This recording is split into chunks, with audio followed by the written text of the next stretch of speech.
નમસ્કાર, મારું નામ ભરત ગોઠી છે. હું as a state program coordinator તરીકે ન્યુટ્રિશન ઇન્ટરનેશનલના પ્રોગ્રામમાં એડોલેસન્ટ અને મેટર્નલ ન્યુટ્રિશન પ્રોગ્રામ જોઉં છું. આજે આપણે ચિલ્ડ્રન્સ રિસર્ચ યુનિવર્સિટીના સહયોગથી સગર્ભાવસ્થા દરમિયાન તેમજ ધાત્રી અવસ્થા દરમિયાન ખોરાક અને કઈ કઈ બાબતોમાં કાળજી રાખવી જોઈએ એના વિશે ચર્ચા કરવાના છીએ. આજે મારી સાથે બે લાભાર્થી પણ કહી શકાય અને વૃત્ત ડૉક્ટર પણ છે જોડે છે. તો પહેલાં પોતાનો પરિચય આપશે. એક સગર્ભાબેન પણ છે અને સાથે દાત્રી માતા પણ છે. એ પોતાનો પરિચય આપશે, પછી આપણે સેશનને શરૂઆત કરીશું. નમસ્કારમ, હું ડૉક્ટર નિધિ લેકિનવાલા શાહ, સ્પોર્ટ્સ અને ઓર્થોપેડિક ફિઝિયોથેરાપિસ્ટ છું અને સગર્ભાવસ્થાના 3જા મહિનાથી અત્યાર સુધી હું તપોવન ચિલ્ડ્રન યુનિવર્સિટી સાથે જોડાયેલી છું. નમસ્કાર, મારું નામ ડૉક્ટર પ્રાચી ત્રિવેદી છે. હું અર્થશાસ્ત્ર વિષયની પ્રાધ્યાપિકા છું અને કથક નૃત્યના વર્ગો પણ ચલાવું છું. હું તપોવન કેન્દ્ર ચિલ્ડ્રન્સ રિસર્ચ યુનિવર્સિટીની એક ગર્ભ સંસ્કારની લાભાર્થી છું અને ધાત્રી માતા લાભાર્થી છું. આજે આપણે સગર્ભાવસ્થા દરમિયાન તેમજ જ્યારે બેનની ડિલિવરી થાય છે ત્યાંથી લઈને એનું બાળક 6 મહિનાનું થાય એટલે કે ધાત્રી અવસ્થા દરમિયાન ખોરાકની બાબતમાં તેમજ આરોગ્યની બાબતમાં કઈ કઈ બાબતની કાળજી રાખવી જોઈએ એના વિશે સમજ મેળવીશું. તો સર્વપ્રથમ સગર્ભાવસ્થા દરમિયાન જે જરૂરિયાતમાં વધારો થાય છે યા લેક્ટેશન પીરિયડ આપણે વાત કરી હમણાં કે એક નોર્મલ વ્યક્તિ, સમજો કે એક નોર્મલ વ્યક્તિ છું, અહીંયા મારી સાથે સગર્ભા બેન છે અને એક ધાત્રી માતા છે, એમની જરૂરિયાત 3 ગણી વધી ગઈ છે. જે રીતે કેલ્ક્યુલેશન કરીને મેં બતાવ્યું, મારા માટે ફક્ત મારા શરીરની જરૂર છે. આ સગર્ભા બેનની વાત કરીએ તો એમના પોતાના શરીરની, એમના બાળક માટે પ્લસ ડિલિવરીમાં જે લોસ થવાનું છે એના માટે જરૂર છે. એ જ રીતે આ ધાત્રી માતાની વાત કરીએ તો એમના પોતાના બોડીની જરૂર છે, એમને જે બાળકને ફીડિંગ કરાવે છે એના માટે પણ જરૂર છે અને જે ડિલિવરી સમયે લોહી વહી ગયું છે એને પૂરું પણ કરવાનું છે.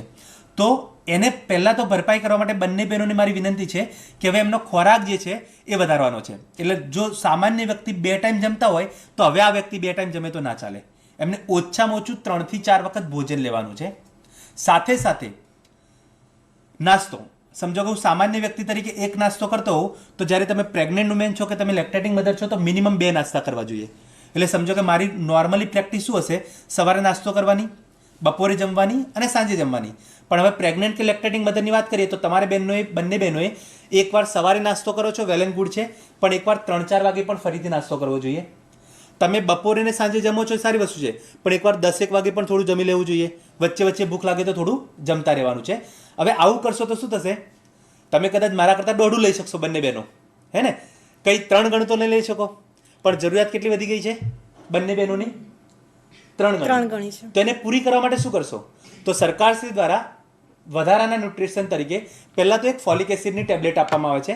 જે કોઈ બેન પ્રેગ્નન્સીનું પ્લાનિંગ કરતી હોય, પહેલાં તો જનરલી કેવું હતું, પ્રેગ્નન્સી કન્સીવ કરે અને બેનનું નામ ન થાય ત્યારે આપતા હતા, પણ ખરેખર તો ફોલિક એસિડની ગોળી અગર કોઈ બેન, કોઈ ફેમિલી એવું છે કે સમજો કે પ્રેગ્નન્સીનું પ્લાનિંગ કરી રહ્યું છે ત્યારથી એને ફોલિક એસિડની ગોળી ખાવી જોઈએ. દિવસમાં 1 ગોળી છે, બપોરે જમ્યા પછી ખાવાની છે. પણ એ ગોળીથી ખાસ શું ફાયદા થાય, તો એનાથી એક તો જ્યારે બાળકનો જન્મ થાય છે ત્યારે ઘણી વખત આપણે સાંભળતા હોય છે ખોડખાપણવાળું બાળક જન્મે છે યા કોઈ બર્થ ડિફેક્ટ હોય છે, તો આવા ખોડખાપણવાળા બાળક આવવાની શક્યતા છે બિલકુલ ઘટી જાય. બીજું, જ્યારે બાળકનો જન્મ થાય છે ત્યારે બાળકનું આઈક્યુ લેવલ એટલે કે એનો માનસિક વિકાસ પણ સારો થાય, જેનાથી બાળક ઇન્ટેલિજન્ટ જન્મ થાય, હે ને. તો આ બંને માટે ફોલિક એસિડ ખૂબ જ જરૂરી છે. તો જનરલી ફોલિક એસિડની ગોળી છે એ પ્રેગ્નન્સીનું પ્લાનિંગ કરતા હોય ત્યારથી ચાલુ કરવી જોઈએ. પ્રેગ્નન્સીનો 3જો મહિનો પૂરો થાય ત્યાં સુધી કમ્પલસરી લેવી જોઈએ. આ ગોળી તમે જનરલી જો પ્રાઇવેટમાં બતાવતા હશો તો પ્રાઇવેટમાં પણ આપતા હશે. ઇવન સરકારીમાં તમારું રજિસ્ટ્રેશન કરાવ્યું છે ત્યાં બતાવવા જશો ત્યાં પણ નિઃશુલ્ક મળે છે, મફતમાં આ ગોળી આપવામાં આવે છે. જેવો 3 મહિના પૂરા થાય અને 4થો મહિનો બેસે એટલે એને આલ્બેન્ડાઝોલની એક ગોળી ખાવાની હોય છે, જે જનરલી આપણા પેટની અંદર કદાચ કરમિયા હોય તો એનો નાશ થાય. પણ 4થા મહિને એક ગોળી ચાવીને ખાવી જોઈએ. અગર કોઈ બેનથી રહી ગઈ છે 4થા મહિને તો 5મા મહિને પણ ખાઈ શકાય, 6ઠ્ઠા મહિને ખાઈ શકાય. પણ જો વધારે હિતાવ છે કે તમે સેકન્ડ ટ્રાઇમેસ્ટર એટલે કે 4થા, 5મા, 6ઠ્ઠા મહિનાની અંદર લઈ લો. પણ આપણો પ્રયત્ન એવો હોવો જોઈએ કે 4થા મહિને એને એક આલ્બેન્ડાઝોલ લઈ લઈએ. એક ચાવવા માટેની ગોળી આપશે આરોગ્ય તરફથી, એ ખાવાની છે. આનાથી શું થશે, અગર પેટમાં કરમિયા હશે તો એ નાશ થશે, જેનાથી હવે પછી જે 4થા મહિના પછી જે તમને દવા આપવાની છે અથવા સપ્લિમેન્ટ આવવાનું છે એની ઇમ્પેક્ટ વધારે આવે. 4થા મહિના પછી જનરલી શું આવશે, તો એક આયર્ન ફોલિક એસિડની ગોળી આવશે અહીંયા મારી પાસે ટેબ્લેટ છે, હું જસ્ટ તમને બતાવું છું. જનરલી પીપીટીમાં આપણે જોયું આ આયર્ન ફોલિક એસિડની ટેબ્લેટ છે. આરોગ્ય વિભાગ દ્વારા ફ્રીમાં આપવામાં આવે છે. કદાચ કોઈ બેન પ્રાઇવેટમાં જતા હશે તો પ્રાઇવેટમાં કદાચ આનું રેપર ચેન્જ હોઈ શકે, કોઈ કેપ્સ્યુલ ફોર્મમાં પણ હોઈ શકે. પણ ચોથા મહિનાથી ચાલુ કરી અને જ્યારે એનું બાળક 6 મહિનાનું થાય છે, એટલે કે આ ટેબ્લેટ આયર્નની છે. આમ બીજી રીતે કહું તો આયર્ન શું છે તો પોષક તત્વોનું નામ છે, હે ને. બેને જે રીતે કીધું મેક્રોન્યુટ્રન્ટ ને માઇક્રોન્યુટ્રન્ટ હોય છે, તો જે મેક્રોન્યુટ્રન્ટ છે અને માઇક્રોન્યુટ્રન્ટ છે એ પોષક તત્વો છે. આપણી બોડીમાં ઓછી માત્રામાં જરૂર છે માઇક્રોન્યુટ્રન્ટ છે, જેની વધારે માત્રામાં જરૂર છે મેક્રોન્યુટ્રન્ટ છે. તો આ ફોલિક એસિડ છે પ્રેગ્નન્સી દરમિયાન એની જરૂરિયાત વધી જાય છે. તો એને પૂરી કરવા માટે પહેલાં તો આપણે શું લઈશું, ખોરાકની અંદર આયર્ન રીચ ફૂડ ખાઈશું. આયર્નથી ભરપૂર ખોરાક કયો કહેવાય તો કે લીલા શાકભાજી છે, ગોળ છે, જનરલી કાળી ખજૂર આવતી હોય છે, હે ને, કઠોળ છે, બાજરી છે. આ બધા પ્રકારના ખોરાકમાં આયર્ન છે. હવે આ પ્રકારનો ખોરાક રોજિંદા ખોરાકમાં તો સમાવેશ કરીશું, પણ સાથે સાથે એ જે ખોરાક છે એકલાથી પૂરું નહીં થાય, વધારાના ખોરાક તરીકે આ ટેબ્લેટ્સ પણ લેવી પડે. હવે આ ટેબ્લેટ્સ જનરલી ગવર્મેન્ટ દ્વારા કેવી રીતે આપવામાં આવે છે તો એના હિમોગ્લોબિન પર ડિપેન્ડ કરે. જનરલી અમે તંદુરસ્ત સગર્ભા એને કહેતા હોઈએ બેન કે જેનું હિમોગ્લોબિન 11 ગ્રામ કે એનાથી વધારે હોય. પ્રેગ્નન્સી દરમિયાન મિનિમમ 11 ગ્રામ હિમોગ્લોબિન હોવું જોઈએ, હે ને. અગર તમારું હિમોગ્લોબિન 11 ગ્રામ કે તેનાથી વધારે છે તો સારું હિમોગ્લોબિન કહેવાય. પણ હવે એને મેન્ટેન રાખવા માટે તમારે ડેલી એક ખાવી પડે. પણ સમજો કે કોઈ બેનનું હિમોગ્લોબિન ઓછું છે, 11 ગ્રામથી ઓછું છે, તો પછી એને દિવસમાં 2 ગોળી ખાવી પડે. કારણ કે આ 60 મિલીગ્રામ એલિમેન્ટલ આયરનની ગોળી છે, એટલે દિવસમાં 2 ગોળી આપવામાં આવે છે. સરકારશ્રી દ્વારા ફ્રીમાં આપવામાં આવે છે. દર મહિને નજીકના મમતા દિવસમાં જશો એટલે ત્યાં તમારો લોહીનો રિપોર્ટ થશે. લોહીનો રિપોર્ટ થયા પછી જો તમારું હિમોગ્લોબિન 11 કે 11થી વધારે હશે તો ડેલી 1 ગોળી પ્રમાણે આપશે, અને ઓછું હશે તો ડેલી 2 ગોળી પ્રમાણે આપશે. પણ આ એઝ એ દવા તરીકે તમારે નથી લેવાની, આ વધારાના ખોરાક તરીકે. તમે આને લીલી શાકભાજી સમજો, ગોળ સમજો, ખજૂર સમજો, બાજરી સમજો, એમાંથી જે તત્વ મળે છે એ આમાં આયર્ન છે અને ફોલિક એસિડ છે. સાથે સાથે બીજા નંબરમાં આપણે જોયું કેલ્શિયમ. તો કેલ્શિયમની ગોળી છે. કેલ્શિયમની ગોળી પણ જનરલી ચોથા મહિનાથી ચાલુ કરી અને એનું બાળક 6 મહિનાનું થાય, એટલે કે ડિલિવરી પછી બાળક 6 મહિનાનું થાય ત્યાં સુધી આ ગોળી ખાવી જોઈએ. હવે હું તમને બંને બહેનોને જનરલી કહું, આ ગોળી જે છે એ ચોથા મહિનાથી ચાલુ કરી ડિલિવરી પછી 6 મહિના સુધી દિવસમાં 2 આપવામાં આવે છે. આ કેલ્શિયમની ગોળી છે. જનરલી દિવસમાં 2 કેમ? કારણ કે 500 mgની ગોળી છે, હે ને, 500 મિલીગ્રામની ગોળી છે, એટલે દિવસમાં 2 આપવામાં આવે છે. પ્રાઇવેટ જોડે અલગ અલગ ઓપ્શન હોય એટલે કદાચ એક પણ આપી હોઈ શકે. પણ મારી એક વિનંતી છે બંને બહેનોને કે જો તમારી દવા સમજો કે પ્રાઇવેટમાં પ્રેગ્નન્સી દરમિયાન ચાલતી હોય યા લેક્ટેશન દરમિયાન ચાલતી હોય તો તમે શું કરશો, જ્યારે મમતા દિવસમાં જશો ત્યારે જે પણ દવા લો છો એ એકવાર લેતા જશો. આરોગ્ય વિભાગનો કાર્યકર શું છે એ દવા જોઈ લેશે. એ જોયા પછી જો એમાં પૂરતી માત્રામાં હશે તો તમને કહેશે આ ગોળી ચાલુ રાખવાની છે. અગર કદાચ કંઈક ઓછું લાગશે તો એડ કરી આપશે. પણ આ બંને ગોળી આપણે નિયમિત ગળવાની છે. તો આયર્નની ગોળી મેં કીધું એમ દિવસમાં 1 અથવા 2 એના હિમોગ્લોબિન પર ડિપેન્ડ કરે છે. પણ કેલ્શિયમની ગોળી ડેલી 2 ખાવી પડશે. હવે આપણે વાત કરીએ કેમ ખાવાની છે. મનમાં એવો સવાલ આવે કે કેમ ખાવાની છે, કારણ કે મને એવું થાય કે હું પ્રેગ્નન્ટ છું. વિચાર કરો, મેં બેનને જે રીતે કીધું એ પ્રમાણે આમ આપણે જોઈએ તો કેટલી ગોળી થાય એ કેલ્ક્યુલેશન કરીને આપણે બધા સમજીએ. સમજો કે આમ તો આપણે વાત કરી ફોલિક એસિડ ક્યારથી ચાલુ થશે, સગર્ભાવસ્થાના શરૂઆતથી લઈને આપણે 3 મહિના. એટલે તમે પ્રેગ્નન્સીનું પ્લાનિંગ કરો છો ત્યારથી ચાલુ કરશો. ચલો હું તો એવું કહું કે આમ તો આપણે ગોળી તો પ્રેગ્નન્સીનું પ્લાનિંગ કરીએ ત્યારથી ખાવાની છે, હે ને. ચલો હું તો કહું છું, ચલો તમને પહેલાં કદાચ ખબર નથી અને તમારું મેન્સ્ટ્રુઅલ સાયકલ મિસ થઈને તમને ખબર પ્રેગ્નન્સી કન્સીવ થઈ છે, ત્યારથી બી ચાલુ કરો તો પણ કેટલી મિનિમમ થાય? 90 ગોળી. બીજો અને ત્રીજો મહિનો તો ખાશો ને. ચલો આમ તો પ્રેગ્નન્સીનું પ્લાનિંગ કરવું હોય ત્યારથી ખાવી જોઈએ, પણ ચલો તમને કદાચ પછી ખબર પડી તો પણ બીજો અને ત્રીજો મહિનો તો ખાશો તો પણ કેટલી ગોળી થાય? 60 ગોળી. સમજો, તમને એવું થતું આટલી બધી ગોળી કેમ આપવામાં આવે છે, તો 60 ગોળી થઈ. પછી મેં કીધું એમ ચોથા મહિનાથી આ ગોળી ચાલુ થશે છેક ક્યાં સુધી? ડિલિવરી પછી 6 મહિના. એટલે બેનનો પ્રેગ્નન્સી કન્સીવ કરી ત્યારથી ગોળી ચાલુ થઈ છેક બાળક 6 મહિનાનું થાય ત્યાં સુધી. વિચાર કરો, સમજો કે એનું હિમોગ્લોબિન સારું છે, 11 ગ્રામથી વધારે છે, તો ડેલી 1 ગોળી ખાશે. પણ ગુજરાતની વાત કરીએ કે ઇન્ડિયાની વાત કરીએ તો ઓલમોસ્ટ 50% સગર્ભાવસ્થા દરમિયાન બહેનો એવી મળે છે કે જેનું હિમોગ્લોબિન 11 પણ નથી મળતું. એટલે એવી કન્ડિશનમાં તો કેટલી ગોળી ખાવાની થાય?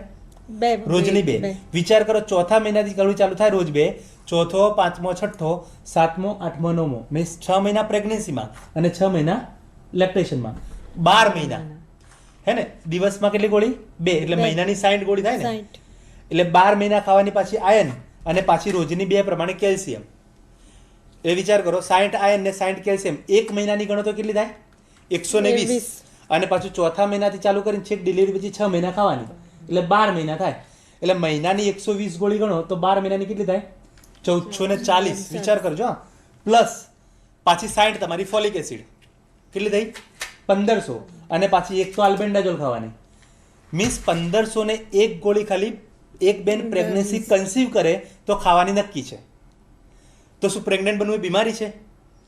એક તમારા માઇક્રોન્યુટ્રિશન માટે જરૂરી પાર્ટ છે. તો એનો મતલબ પ્રેગ્નન્ટ બનવું એ બીમારી નથી, પણ પ્રેગ્નન્સી દરમિયાન જે જરૂરિયાતમાં વધારો થાય છે એ વધારો પૂરો કરવા માટે બે વસ્તુમાં ધ્યાન રાખવાનું છે. એક ખોરાક.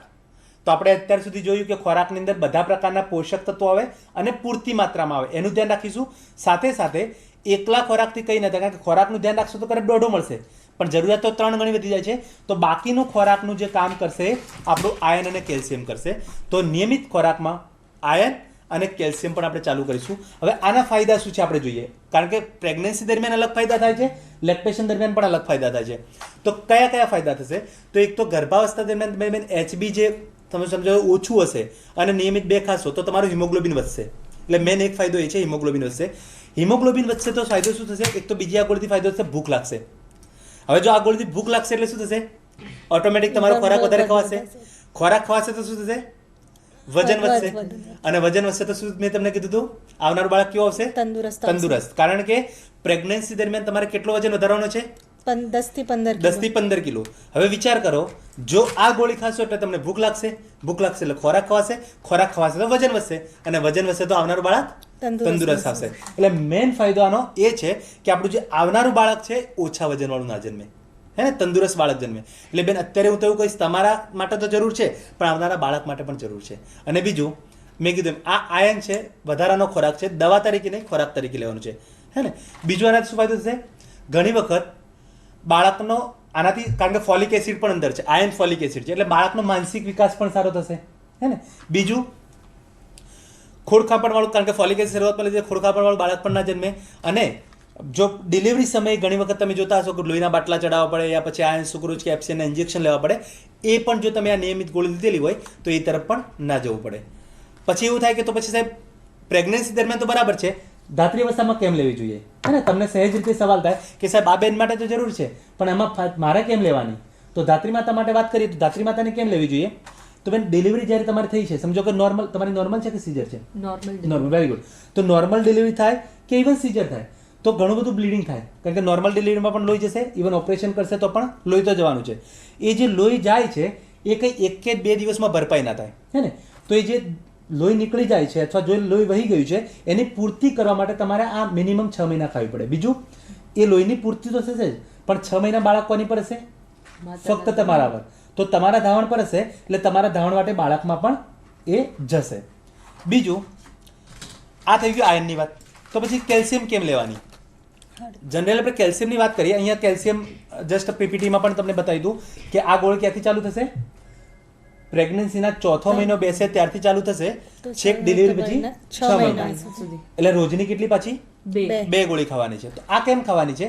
તો આનાથી તમે એક વર્ડ સાંભળ્યો હશે ફિલ્મમાં, પ્રી એક્લેમ્સિયા યા એક્લેમ્સિયા. જનરલી સાદી ભાષામાં કહીએ તો ઘણી વખત ડિલિવરી સમયે માતાને ખેંચ ઉપડે, હે ને. તો એનાથી આ ખેંચ આવવાની શક્યતા ઘટી જાય છે, હે ને. ઘણી વખત આપણે સાંભળતા હશું કે ડિલિવરી થઈ, બાળક જન્મ્યું પણ મૃત જન્મ્યું, જેને સ્ટીલ બર્થ કહેવાય. તો આનાથી મૃત બાળક જન્મવાની શક્યતા પણ ઘટી જાય. ત્રીજું, તમારું જે દર મહિને બીપી માપે છે ડૉક્ટર, તો એનાથી બીપી કંટ્રોલમાં રહેશે, હે ને. ચોથું, આનાથી નોર્મલ ડિલિવરી થવાની શક્યતાઓ પણ વધી જાય છે, હે ને. અને ખાસ કરીને આ છે આપણા હાડકાને ખનિજ તત્વ પૂરા પાડે, એટલે જનરલી હાથ પગ તૂટવા, પગમાં સોજા આવવા એ પણ ના થાય, હે ને. તો પ્રેગ્નન્સી દરમિયાન તો ફાયદા થાય. પાછું ધાત્રી અવસ્થામાં બેનને થાય તો મારે કેમ ખાવાની, હે ને. તો ધાત્રી અવસ્થામાં કેલ્શિયમ શું ફાયદો કરે બેન? તો ધાત્રી અવસ્થાની વાત કરીએ તો એક તો તમારી રોજિંદી જરૂર, કારણ કે તમે બાળકને ટોટલી ફીડિંગ આપો છો, તો તમારી રોજિંદી જરૂરિયાત છે કેલ્શિયમની વધી જાય છે, એટલે તમારી રોજિંદી જરૂરિયાત પૂરી કરે.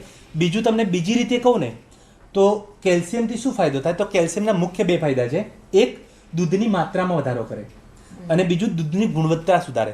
તમે જોજો ગામડાની અંદર જનરલી કોઈ એકદમ ઓછું ભણેલી બેન હોય ને એ પણ જોજો ગાય કે ભેંસ છે ને, ગાય કે ભેંસ રાખતા હશે જે ફેમિલી, ગાય કે ભેંસ વિયાય ને એટલે તરત મેડિકલમાંથી 5 લીટર કે 7 લીટરનું કેલ્શિયમનું ડબલું લઈને એ ગાય કે ભેંસને આપે.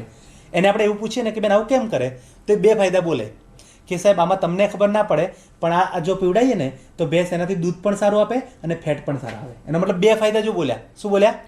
એક દૂધ વધારે આવે એટલે દૂધની માત્રા વધે અને બીજું ફેટ વધારે એટલે ગુણવત્તા પણ સુધરે. હવે વિચાર કરો બેન 6 મહિના બાળકને શું આપવાનું તમારે? માતાનું દૂધ. ફક્ત માતાનું ધાવણ. તો આ ગોળી જો તમે નિયમિત લેશો તો એનાથી શું થશે? તમારા ફીડિંગમાં વધારો થશે.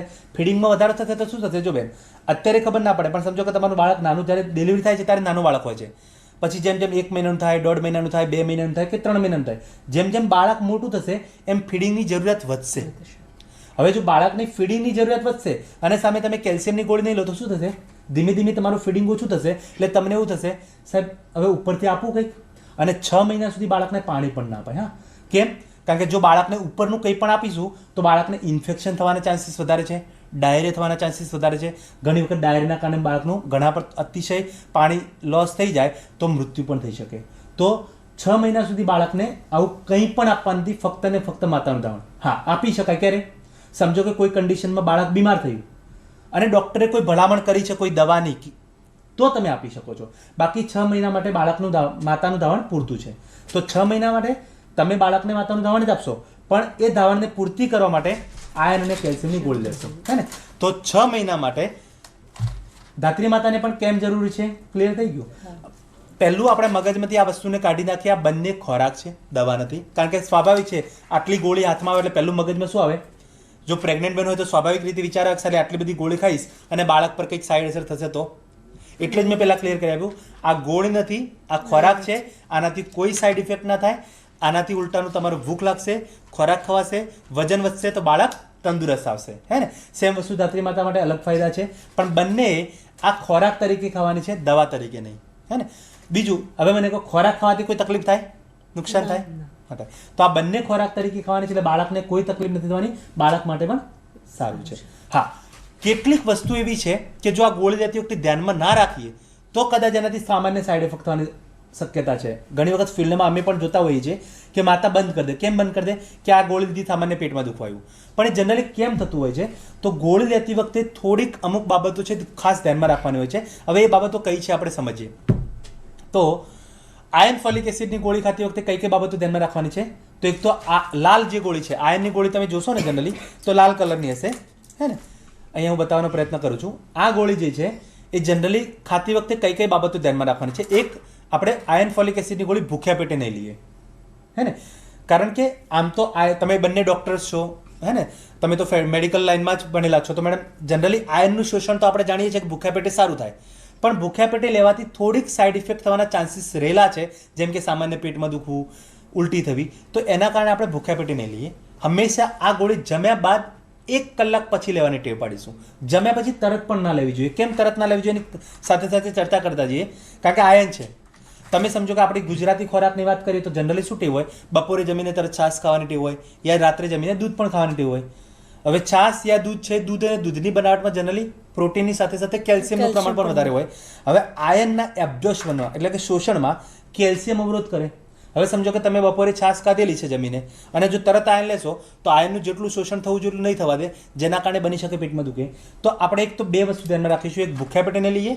બીજું, જમ્યા પછી 1 કલાક પછી લઈશું. ત્રીજું, તમારે તો કેલ્શિયમ પણ ગોળી લેવાની છે બંને બહેનોને.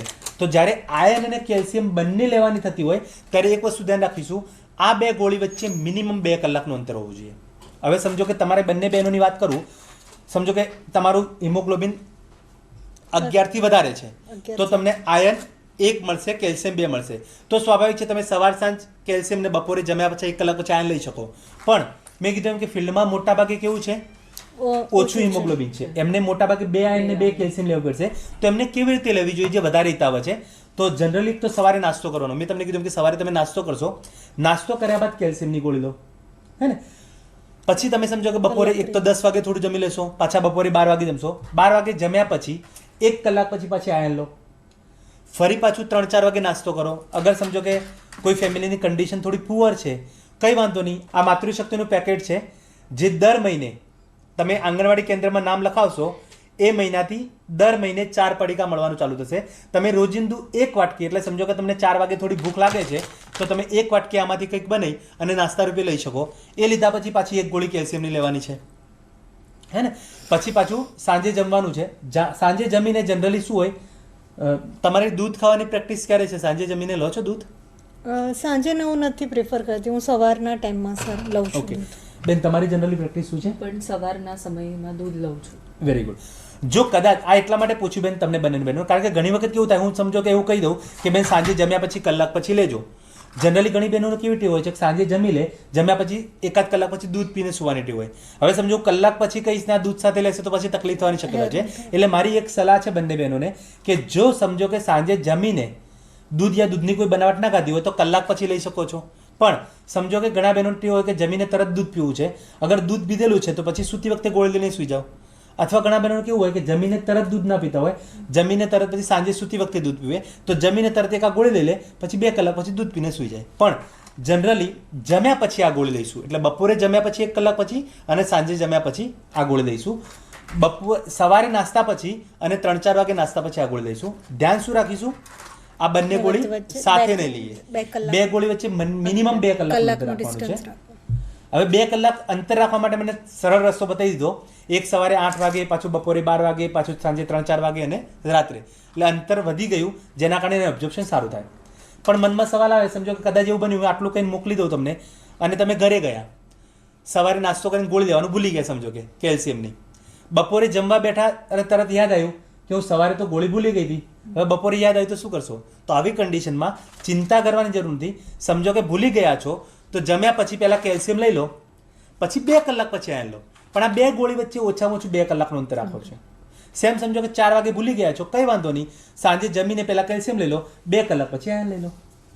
કેલ્શિયમની ગોળી, જે સફેદ ગોળી છે, દૂધ સાથે લઈએ તો ચાલે, પણ આયનની ગોળી સાથે દૂધ કે દૂધની બનાવટ ખાવાની નથી. એક આ વસ્તુ આપણે ધ્યાનમાં રાખીશું, હે ને. બીજું, કદાચ તમારા હાથમાં જ્યારે ગોળી આવે છે ત્યારે કોઈ ગોળી તૂટેલી હોય તો તૂટેલી નહીં લઈએ, કારણ કે સ્વાભાવિક છે, આયર્ન એટલે મેટલ છે, મેટલનો સ્વાદ થોડો આપણા ડાયરેક્ટલી એક્સેપ્ટ નહીં કરીએ.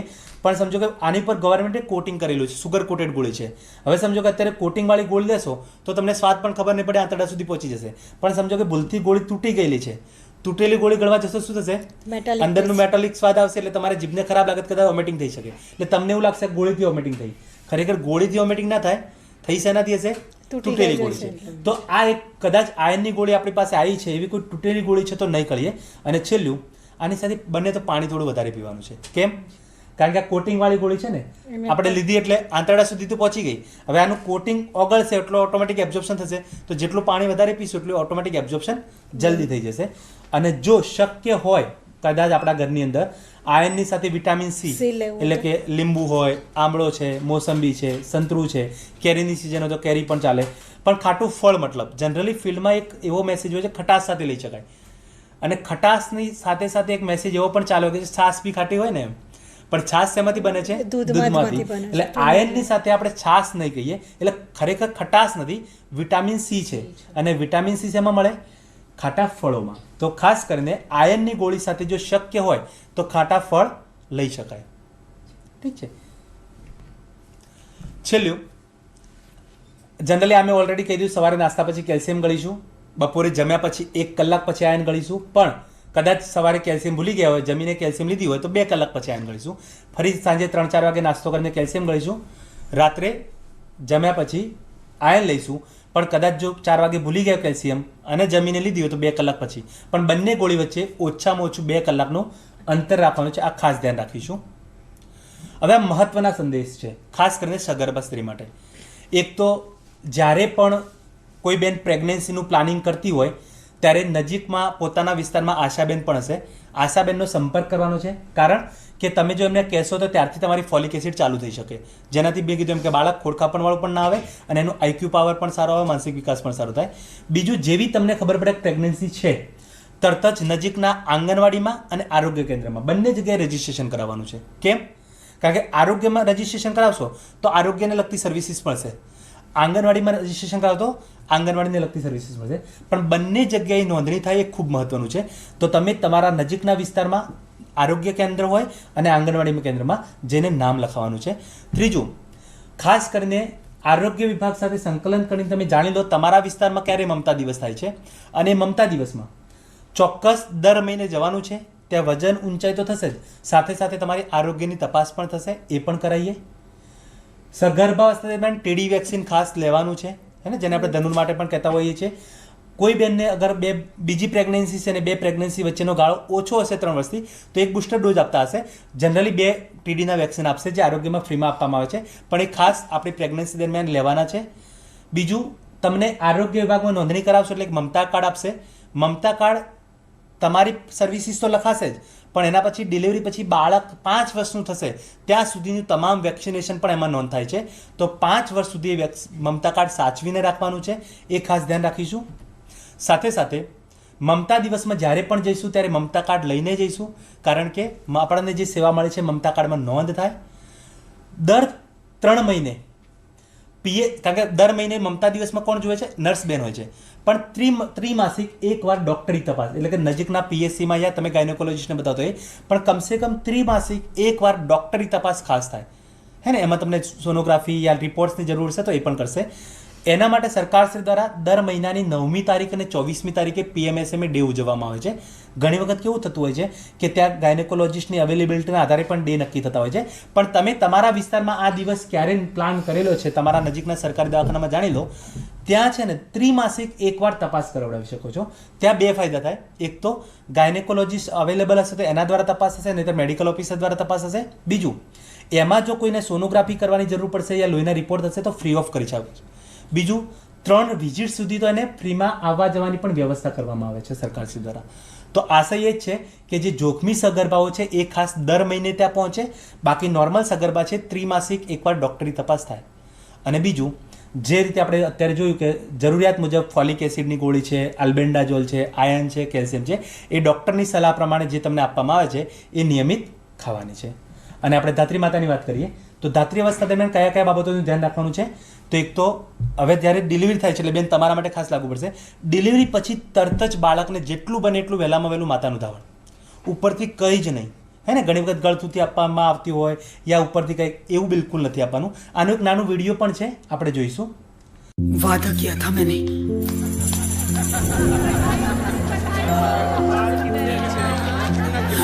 वादा किया था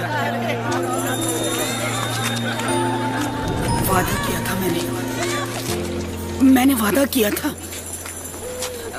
किया था मैंने सुरक्षा जो मिले माँ के दूध और तन की गर्मी से पहले घंटे में, देर की तो बच्चे की जान को हो सकता है 1.5 गुना ज्यादा खतरा. तुझसे वादा रहा पहले घंटे की सुरक्षा का. गवाह कौन? ये गवाह जी, पूरा किया ना मैंने वादा. એના પછી વાત કરીએ તો બાળકને હાથમાં લેતા પહેલા, ધાત્રી માતાને જ્યારે પણ તમે એને ખવડાવવા માટે લેતા હો યા રમાડવા માટે લેતા હો, હાથમાં લેતા પહેલા હંમેશા સાબુથી હાથ ધોવાના છે. ત્રીજું, ખાસ કરીને 6 મહિના સુધી ફક્ત ને ફક્ત માતાનું ધાવણ, પાણી પણ આપવાનું નથી, સિવાય કે ડૉક્ટરે કંઈક મેડિસિન આપી છે. બાકી 6 મહિના સુધી આપણે ફક્ત ને ફક્ત શું આપું છું? માતાનું ધાવણ. અને એક વસ્તુ ખાસ ધ્યાન રાખીશું, જે નાની નાની વસ્તુ આમ નાની લાગે પણ બહુ મોટી છે. જનરલી લેક્ટેટિંગ મધર છે, એટલે કે બાળકને જ્યારે ખવડાવવા બેસે શું કરે છે ભૂલ, થોડું આ બાજુ ખવડાવી દે પછી આ બાજુ ખવડાવી દે. કુદરતી આપણા શરીરની રચના એવી કરી છે કે આપણે જ્યારે બાળકને ખવડાવવાનું ચાલુ કરીશું ને એટલે શરૂઆતમાં પાણી આવશે, એટલે બાળકને પાણીની ધીમે ધીમે ધીમે એનું દૂધ જાડું ચાલુ થશે. એટલે હવે સમજો કે તમે આ બાજુ ખવડાવો છો, સતત એક બાજુનો સ્તન ખાલી થાય ત્યાં સુધી એક બાજુ ખવડાવવું જોઈએ. એ ખાલી થઈ જાય છે પછી એને બીજી વાર ખવડાવો ત્યારે બીજી બાજુ. પણ જો તમે અડધું આ બાજુ ખવડાવશો શું થશે? બાળક આ બાજુ અડધું ખાશે એટલે પાણી આવશે, ફરી આ બાજુ ખાઈ લેશે તો પાણી, તો પાણીથી એનું પેટ ભરાઈ જશે, તો બાળકનો જેવો વજન વધવો જોઈએ વધશે નહીં. તો ધ્યાન રાખીશું કે બંને બાજુ ખવડાવવાનું છે, પણ એક બાજુનો સ્તન ખાલી થાય પછી બીજી બાજુ, અને વારાફરતી બંને બાજુના સ્તન પર એને ખવડાવતા રહીશું. જ્યારે પણ બાળકને તમે ખવડાવવા બેસો છો ત્યારે તમે પણ તે પાણી પીને ખવડાવવા માટે બેસશો. Good morning sir. हाँ मॉर्निंग रीमा, तुमसे एक बात करनी थी. आज से तुम्हें यहाँ काम करने की ज़रूरत नहीं है. सर मतलब खुद बोला था तुमने लास्ट वीक, भूल गई? आज से तुम्हें यहाँ से नहीं वहाँ से काम करना है, जहाँ तुम आराम से अपने बच्ची को फीड कर सको. अब हर माँ को जरूरत है ऐसे ही सहयोग की, ताकि वो 6 महीने तक बच्चे को दूध पिला सके. तभी तो बच्चे का दिमाग बनेगा तेज. सही है ना? माँ का दूध फायदे खूब. બાળકને ઓછામાં ઓછું દિવસ દરમિયાન 10 થી 12 વખત તમે એને ખવડાવશો. સાંજે ધ્યાન રાખીશું, જો સૂતું હશે બાળક અથવા તમને ઊંઘ આવતી હશે તો બાળકને જ્યાં સુધી ખવડાવો છો ત્યાં સુધી બેસીને ખવડાવો. ઊંઘ આવતી હોય તો બાળકને થોડું દૂર લઈ લો, કારણ કે પછી શું થઈ શકે, બધા તમે સૂતા ખવડાવતા હશો, બાળકનું નાક કદાચ તમારા નીચે આવી શકે તો બાળકનું શ્વાસ લેવામાં તકલીફ પણ છે. પણ ધ્યાન રાખીશું દર 2-2 કલાકે બને ત્યાં સુધી બાળકને ખવડાવવાનું ચાલુ રાખીશું અને આખા દિવસ દરમિયાન 24 કલાકમાં 10 થી 12 વખત મિનિમમ એને ધાવણ મળે એ એન્શ્યોર કરીશું. જેવું બાળક 6 મહિનાનું થઈ જશે એટલે તરત જ એને ઉપરી આહારની શરૂઆત કરવાની છે. એટલે ઉપરી આહાર આપતી વખતે શું ધ્યાન રાખીશું, માતાનું ધાવણ તો ખરું જ, પણ ધાવણની સાથે સાથે એને હવે વધારાની જે જરૂરિયાત છે ઉપરી આહાર તરીકે આપણે આપીશું. એ કેવી રીતે આપવું, કેટલું આપવું એ જાણવા માટે તમે નજીકના જે આંગણવાડી છે ત્યાં દર મહિનાના 3જો મંગળવાર અન્નપ્રાશન દિવસ તરીકે ઉજવવામાં આવે છે, જેમાં કોઈ બાળક 6 મહિનાનું થતું હોય એને અન્નની શરૂઆત કરવામાં આવે છે. તો તમે પણ હવે 6 મહિના જેવા બાળકને થાય તમારા નજીકના આંગણવાડી કેન્દ્રમાં ત્યાં જઈ તમારા બાળકનું અન્નપ્રાશન કરાવજો. ત્યાં બની શકે 3જા મંગળવારે છે, પણ તમારા બાળકના જેવા 6 મહિના પૂરા થાય એટલે કેવી રીતે અન્નપ્રાશનમાં શું આપી શકાય એ સમજ મેળવી તમે ઘરે એને 6 મહિના પૂરા એટલે આપણે શરૂઆત તો કરી દઈશું, પણ ઓફિશિયલી 3જા મંગળવારે ત્યાં આંગણવાડી પર જઈને પણ કરાવવાનું છે. ઠીક છે. તો અહીંયા આપણે અત્યાર સુધી જે જોયું છે એમાં ખાસ કરીને પ્રેગ્નન્સી દરમિયાન અને બેન તો આજે આપણે આજના આખા સેશનમાં ખાસ કરીને સગર્ભાવસ્થા દરમિયાન અને ધાત્રી અવસ્થા દરમિયાન કયા પ્રકારનો ખોરાક લેવો જોઈએ, સાથે સાથે એ દરમિયાનની જરૂરિયાતને પહોંચી વળવા માટે કયા પ્રકારના પોષક તત્વો યા સપ્લિમેન્ટ્સ ગવર્મેન્ટ દ્વારા આપવામાં આવે છે એની ચર્ચા કરી. મારી તમામ દર્શકોને વિનંતી છે હાથ જોડીને કે જે પણ આપણે વિડીયોમાં જોયું એ જ રીતે પ્રેગ્નન્સી દરમિયાન અને લેક્ટેશન દરમિયાન પોતાના બાળકની કાળજી માટે ખાસ કરીને પહેલા 1000 દિવસ ખૂબ જ મહત્વના છે. એટલે કે બેન પ્રેગ્નન્સી કન્સીવ કરે ત્યારથી લઈ એનું બાળક 2 વર્ષનું થાય એ સમયગાળો એવો છે કે બાળકનો મોટા ભાગનો માનસિક વિકાસ થતો હોય છે અને આ દરમિયાન બાળકની જો કાળજી રાખવામાં આવે તો આગળ જતાં એ બાળક ખૂબ જ તંદુરસ્ત અને હેલ્ધી રહે છે. તો એના માટે થઈ તમામ દર્શકોને વિનંતી છે કે આજના સેશનમાં આપણે જે જોયું છે કે સગર્ભાવસ્થા દરમિયાન અને ધાત્રી અવસ્થા દરમિયાન ખોરાકમાં તેમજ સપ્લિમેન્ટ્સમાં કયા કયા પ્રકારની કાળજી રાખવી જોઈએ એ પ્રકારેનું અનુસરણ કરીશું અને આપણું બાળક તંદુરસ્ત રહે એ માટે પ્રયત્ન કરીશું. આભાર. હું ડૉક્ટર નિધિ બધા સગર્ભા મહિલાને અપીલ કરું છું કે ગવર્મેન્ટ દ્વારા અને તપોવન ચિલ્ડ્રન યુનિવર્સિટી દ્વારા જે લાભાર્થીઓને આ ન્યુટ્રિશનના અને સગર્ભાના ગર્ભ સંસ્કારના જે ક્લાસ થાય છે એનો પૂરેપૂરો લાભ લેવા માટે હું એમને વિનંતી કરું છું. Thank you. સરકારશ્રી દ્વારા આપેલી જે માર્ગદર્શિકા છે તેનું હું પાલન કરીશ અને 6 મહિના સુધી હું પણ મારા બાળકને માતાનું ધાવણ જ આપીશ અને મારી દરેક બહેનોને વિનંતી છે કે તેઓ પણ સરકારશ્રીની આ માર્ગદર્શિકાનું પાલન કરે પોતાના માટે અને પોતાના બાળક માટે, તો તેમનું ભવિષ્ય આપણે વધારે સારું બનાવી શકીએ. આવી મારી દરેક બહેનોને વિનંતી છે. અને તપોવન કેન્દ્ર ચિલ્ડ્રન્સ યુનિવર્સિટી દ્વારા જે માર્ગદર્શન આપવામાં આવે છે ગર્ભ સંસ્કાર અને ડિલિવરી પ્રસૂતિ બાદનું, તેનો લાભ દરેક બહેનો લે તેવી મારી વિનંતી છે. આભાર.